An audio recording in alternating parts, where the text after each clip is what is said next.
2025年11月18日，我國首個用冷卻塔的中âm核焦遠核電1號機組焦觸核島第一罐混凝土順利焦觸，標誌住山東焦遠核電基地建設全面啟動。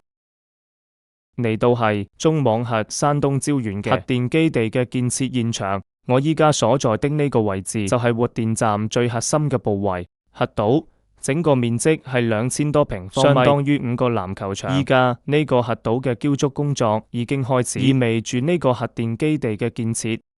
全面啟動。呢次開工嘅華龍1號核電項目用高位收水自然通風冷卻塔，用於常規島系統嘅循環冷卻。核電站嘅直接冷源由海水變為大氣冷卻水循環使用，能顯著減少水資源利用。常規島出嚟嘅熱水進到冷卻塔，然後將佢打到叫分水器，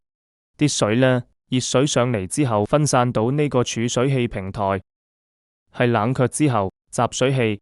集完之後再流到呢個泵房，流返到常規島入邊去。華龍1號係我國自主研發嘅第3代核電技術，焦遠核電項目規劃建設6台華龍1號核電機組，總裝機容量約720萬千瓦，全部建成後能夠滿足500萬人口的生產生活年度用電需求。6台機組建成投產以後，